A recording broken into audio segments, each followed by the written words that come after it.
कम से कम हाँ, दिखा रहे हैं कि कांग्रेस की सरकार बनेगी।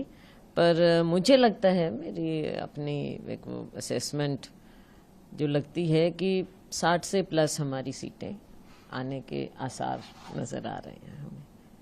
बहुत अच्छे ढंग से सरकार बनेगी, लोगों का मूड है और बदलाव का भी मूड है।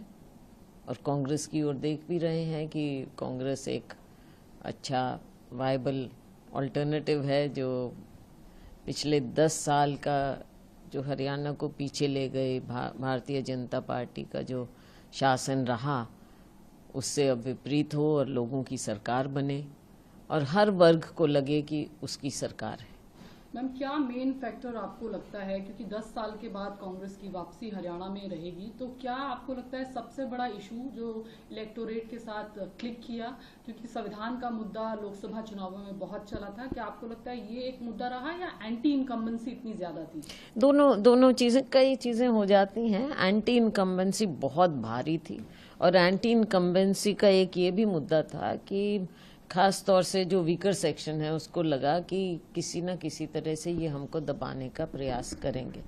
लोकसभा में आपने देखा, विधानसभा में और इश्यूज भी बहुत आ गए जो राज्य में, जैसा मैंने कहा, चाहे नौकरियों की बात हो, चाहे जो हमारा गरीब तबका है, शोषित वर्ग है, उनको लगा कि हमारे से कोई सरोकार नहीं है।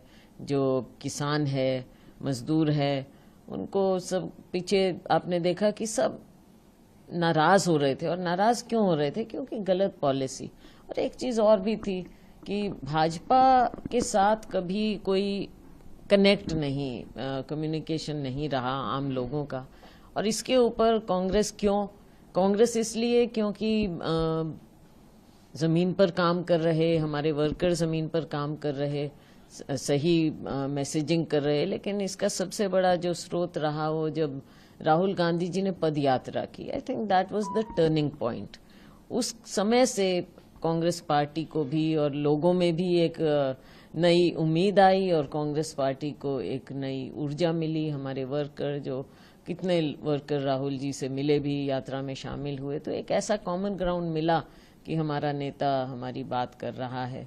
तो उससे माहौल, देश में भी माहौल बदला और हरियाणा में डेफिनेटली माहौल